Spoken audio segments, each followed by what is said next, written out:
રાજકોટમાં ચૂંટણી પૂર્ણ થયા બાદ પ્રશાસન સતર્ક થયું છે। ચૂંટણીના મતદાનના બીજા દિવસે જ કોરોનાના કેસ વધવા લાગ્યા। રાજકીય પાર્ટીઓની રેલીઓ અને જનસભાઓ શું કોરોના માટે જવાબદાર છે? આ સવાલ જનતાને થઈ રહ્યો છે। ચૂંટણી પૂર્ણ થઈ અને તરત જ કેસની સંખ્યા વધી। અલગ અલગ વિસ્તારોની અંદર ડોમ ઊભા કરવામાં આવ્યા છે અને રાજકોટમાં પણ છેલ્લા કેટલાક દિવસથી કેસ વધ્યા છે। અમારા સંવાદદાતા પરાક્રમસિંહ જાડેજા જોડાઈ ચૂક્યા છે અને તેમની સાથે તબીબ ઉપસ્થિત છે। પરાક્રમ, શું કારણ માની રહ્યા છે તબીબો કેસીસ વધવા પાછળનું અને હવે અંકુશ માટે શું? ચિંતન, જ્યારે અમે રાજકોટની અંદર અલગ અલગ વિસ્તારમાં જતા હતા ત્યારે લોકો જ કહેતા હતા કોરોનાના કેસમાં સતત વધારો થશે। જેવી ચૂંટણી થશે ચોરે ને ચોટે દર જગ્યાએ એક જ ચર્ચા હતી કે ચૂંટણી આવી એટલે કેસ ઘટી ગયા, જેવી ચૂંટણી જશે એટલે કેસમાં સીધો વધારો થશે અને ખરેખર આવું જ થયું છે। સીધા રાજકોટ મહાનગરપાલિકાના આરોગ્ય અધિકારી આપણી સાથે છે। સર, લોકોમાં ચર્ચા હતી, તમારા સુધી વાત પહોંચી હોય ફાઇનલ છે અને કેસ પહેલા કેટલા હતા અને અત્યારે કેટલા છે? રાજકોટ મહાનગરપાલિકાની વાત કરીએ કે અમારી જે સર્વેલન્સ ટીમ છે ને આરટીપીસીઆરની છે એ કહી શકાય કે પહેલા દરરોજના એવરેજ 30 થી 35 કેસ આવતા હતા। એમાં થોડોક માર્જિનલ વધારો થયો કે જેમાં અત્યારે 40 થી 45 કેસ પોઝિટિવ આવી રહ્યા છે। સર, શું માનો છો, કારણ શું માનો છો? સતત કેસમાં વધારો, આટલો બધો વધારો, ટેસ્ટિંગ ઓછું થયું હતું કે શું કારણ છે સર?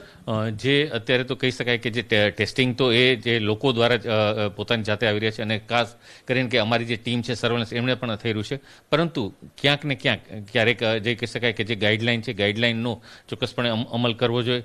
પરિણામે લોકોમાં નિગ્લિજન્સી અથવા તો કહી શકાય કે તહેવારો દરમિયાન અથવા તો પ્રસંગો દરમિયાન ક્યાંક ને ક્યાંક જે આપણે કહીએ ગાઈડલાઇનનો ભંગ અથવા થયો હોય તો એને કારણે થવાની પૂરેપૂરી શક્યતા છે। સર, જે શું વ્યવસ્થાઓ કરવામાં આવી છે? જે આવતા દિવસોના કેસ ફાઇનલ વધવાના છે એ નક્કી છે? આટલી બધી સભાઓ થઈ, આપ નહીં બોલી શકો પણ અમે બોલી શકીએ।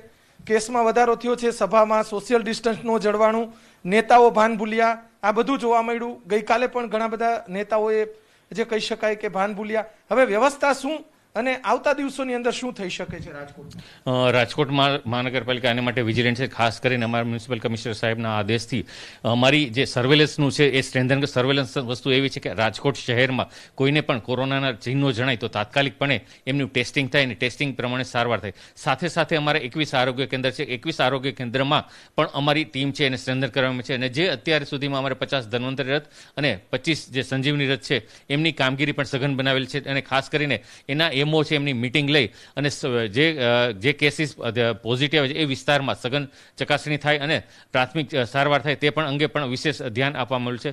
સાથે સાથે અમારે 104ની જે કમ્પ્લેન છે લાઈન એને પણ સ્ટ્રેન્થન કરવામાં આવી છે। ટૂંકમાં દરેક લેવલે જે અમારી એક્ટિવિટી છે એને વધારે કહી શકે સંવેદનશીલ જાહેર કરીને વધારેમાં વધારે એક્ટિવિટી થાય એ માટેની અમે આગવી જોગવાઈ કરી છે અને જરૂર જણાય તો ટેસ્ટિંગ બૂથમાં પણ એમાં વધારો કરવામાં આવશે। ચોક્કસ, ગામડાથી લઈ અને શહેર સુધી કોરોનાના કેસ વધે તેવી પૂરેપૂરી શક્યતાઓ છે। જે નેતાઓ સોશિયલ ડિસ્ટન્સ ન રાખ્યું, ભાન ભૂલ્યા, માસ્ક ન પહેર્યું, સભાઓ થઈ, ફોર્મ ભર્યા, મતદાન થયું, આ બધી વસ્તુ વચ્ચે જે કહી શકાય કેસમાં વધારો થયો છે। રાજકોટની અંદર 10 થી 15 કેસ દરરોજના વધારે આવ્યા છે અને હજી પણ આવતા દિવસોની અંદર કેસ વધારે આવે તેવી પૂરેપૂરી શક્યતાઓ છે। જે રીતે વારંવાર અમે કહેતા હતા સોશિયલ ડિસ્ટન્સ રાખો, માસ્ક પહેરો, નેતાઓની રેલીઓ નીકળી, તમામ જે નેતાઓ છે ભાજપ, કોંગ્રેસ કે આમ આદમીના જે નેતાઓ છે તે ભાન ભૂલ્યા અને સતત કોરોનાના જે કેસમાં વધારો થશે લોકો પણ કહેતા હતા। કોઈ પણ ક્ષેત્રના લોકો પાસે અમે જતા હતા।